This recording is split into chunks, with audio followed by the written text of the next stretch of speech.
The dog tag was ice cold against Harper Mitchell's chest in the stifling heat of Jefferson High's main hallway.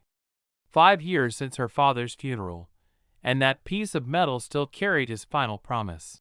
When the world gets ugly, baby girl, you fight back. Staff Sergeant Michael Mitchell, Navy SEAL, Key, Afghanistan. Mitchell Harper, Locker 217. The secretary handed over a combination lock and papers. Welcome to Jefferson High. 15 times the charm, right? Harper managed a thin smile. Word traveled fast about the new girl who'd attended 14 different high schools in 4 years. Military brat, the label followed her everywhere. The hallway stretched before her, lined with gleaming trophy cases.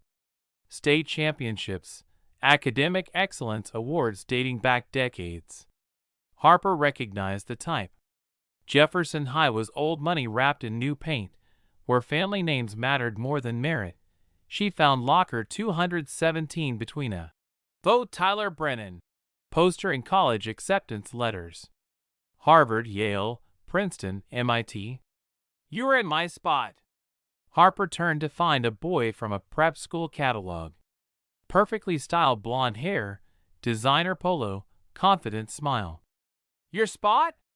Harper kept her voice level. Tyler Brennan.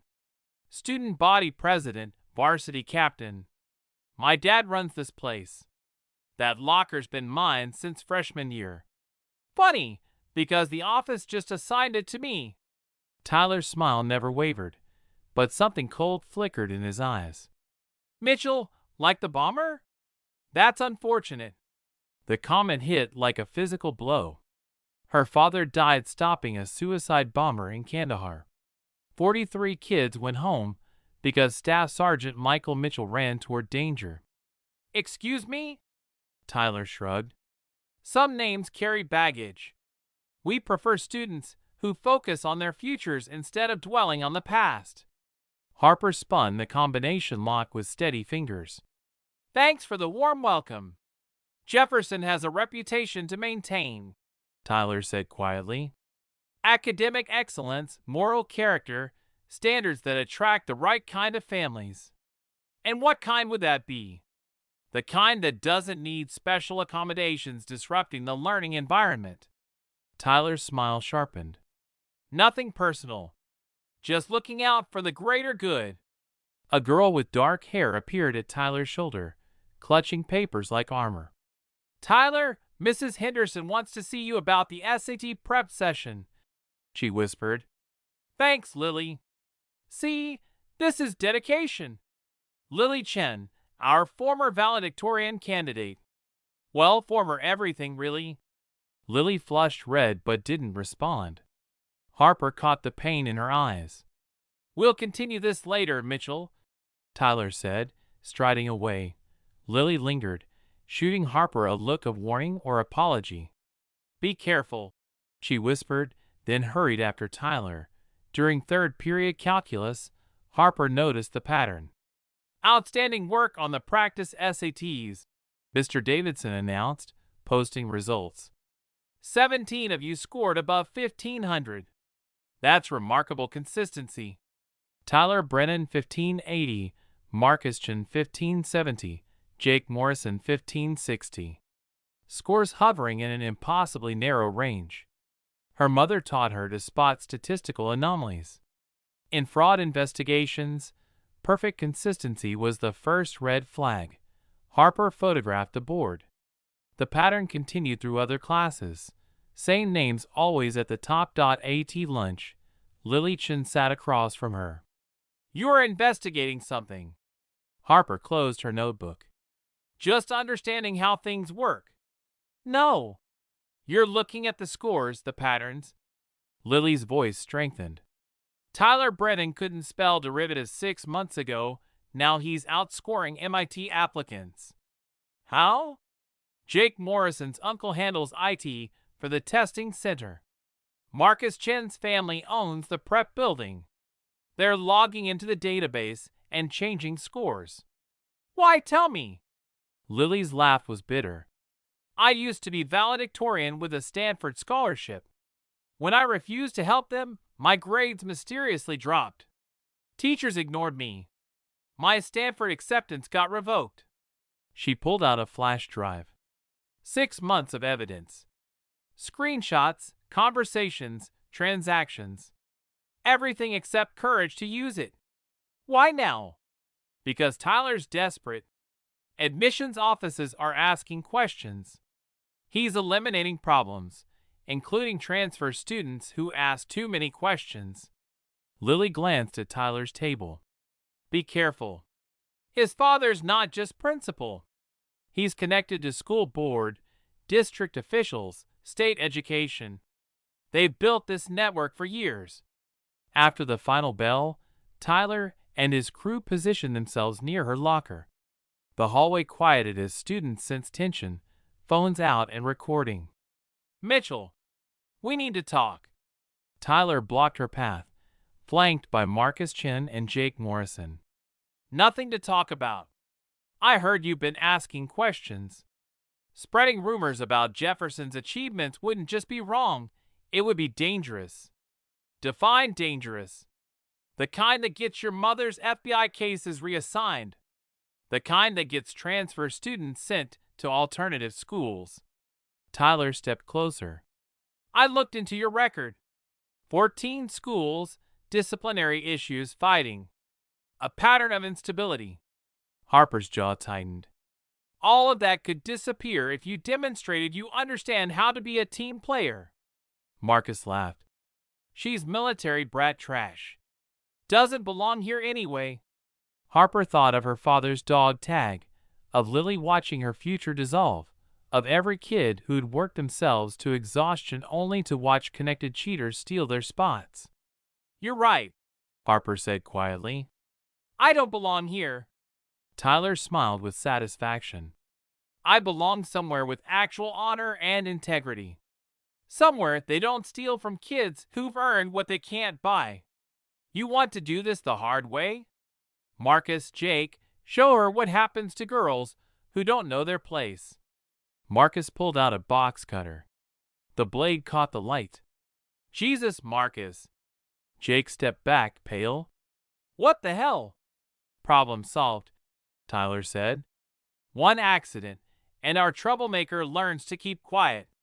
Permanently. The hallway erupted in screams. Witnesses to what? Tyler said innocently. Marcus was showing art supplies when you attacked him. Self-defense. Marcus lunged. Harper sidestepped, grabbed his wrist, and twisted.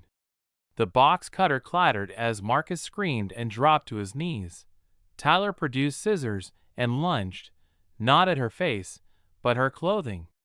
Fabric tore as he cut through her skirt from waist to hem, leaving her in her underwear as 50 phones captured it. There's your lesson, Tyler snarled. Know your place. The hallway went silent except for Tyler's breathing and camera shutters.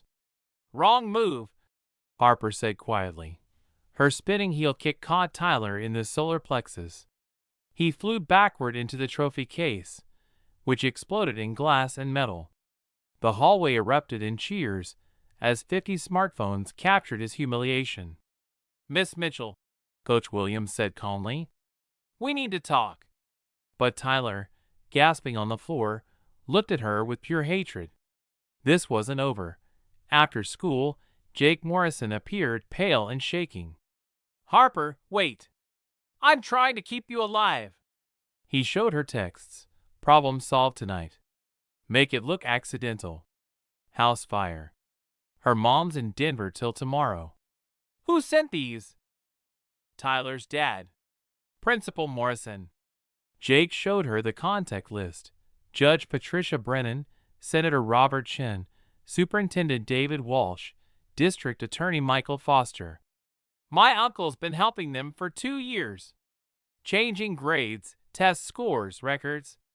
They're taking money from parents, hundreds of thousands. They've stolen over $2 million. Harper recorded everything. Why help me? I have an 8-year-old sister who wants to be a doctor. If they stay in power, kids who actually earn their achievements will never have a chance. Harper called her mother's secure number. "Mom, I need immediate backup." She explained everything. "They know your travel schedule. They knew you'd be in Denver. That's a federal leak. This goes deeper than local corruption." Margaret's voice was ice. "I've been tracking education funding irregularities across 3 states.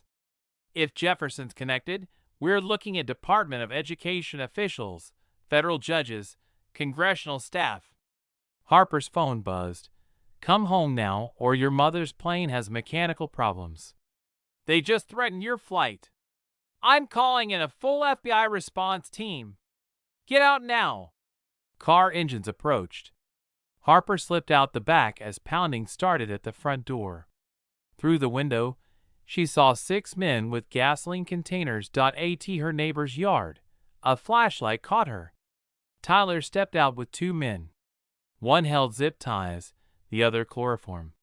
"You should have taken the hint," Tyler said coldly, pulling out a pistol. Then helicopter rotors approached fast. "FBI! Everyone on the ground!" Floodlights erupted as tactical vehicles poured in. Harper dropped as chaos erupted. Tyler raised his pistol, but a taser struck him.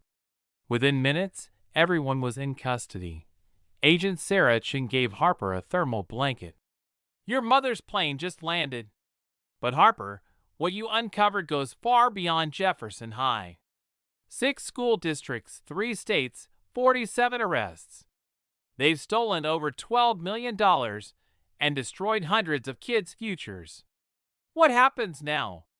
Now you testify before a federal grand jury and probably get a commendation from the FBI director." 3 months later, Harper stood before Jefferson High's auditorium, now under federal oversight. "The Safe Sisters program isn't about learning to fight," Harper said. "It's about standing up, creating networks so no student faces corruption or injustice alone." Lily Chin, restored as valedictorian with her Stanford scholarship, applauded with tears. Jake Morrison sat with his 8-year-old sister, both wearing Safe Sisters t-shirts. "My father died protecting children," Harper continued, touching her dog Tag. "But protection isn't just about taking bullets. Sometimes it's about having courage to speak truth to power." Coach Williams showed her a newspaper. Safe Campus Act passes Congress. Federal legislation inspired by student activists. "One person really can change the world," he said. That evening, Harper video chatted with students nationwide. Maria from Phoenix exposed grade manipulation. David from Atlanta uncovered embezzlement. Sarah from Portland started a chapter that helped 12 students report harassment. "We've got chapters in 47 states now," Lily said from Stanford. Harper smiled. Her father died protecting 43 children in Afghanistan. His daughter grew up to protect thousands across America. Tyler Brennan was serving 12 years in federal prison, but there were other Tyler Brennans in other schools. Harper wasn't fighting alone anymore. She had an army who'd learned the most powerful weapon against injustice wasn't violence. It was refusing to be silenced. Harper whispered, "Mission accomplished, Dad," and turned off the light. 1 year later, Harper stood in the White House Rose Garden as the president signed the Safe Campus Act. "This legislation exists because one 17-year-old girl refused to let injustice hide behind institutional power," the president said. "Harper Mitchell sparked a movement that fundamentally changed how we protect students." Harper received the ceremonial pen and spotted familiar faces. Lily at Stanford, Jake in his military uniform, dozens of Safe Sisters members. "What's next for the movement?" a reporter asked. Harper adjusted her Presidential Citizen's Medal, the same honor her father received posthumously. "What's next is simple. We keep fighting. Not with fists, but with voices. Not for revenge, but for change. Every day, students message me feeling powerless. But those systems only work when we stay silent. When we speak up and stand together, everything changes." A 12-year-old girl wearing a Safe Sisters button asked. "What if we're scared?" Harper smiled. "Then you find someone who isn't scared that day and let them be brave for both of you. Tomorrow, when they're scared, you be brave for them. That's what sisters do." Later, Harper scrolled through #SafeSistersStrong trending worldwide. Students from 6 continents sharing stories of standing up. Her mother texted, "Proud of you, baby girl." Dad would be too. Harper touched her father's worn dog tag and began typing. To every student reading this who feels invisible, voiceless, or powerless, you are none of those things. You're part of a generation that refuses to accept. That's just how things are. Your voice matters. Your courage matters. Your refusal to be silenced matters. And you are never, ever alone. Harper smiled, knowing somewhere in the darkness, other young voices were finding strength, other corruption systems were trembling, and other bullies were learning their power had limits. The fight would never be over. But tonight, justice felt like dawn breaking, inevitable and unstoppable.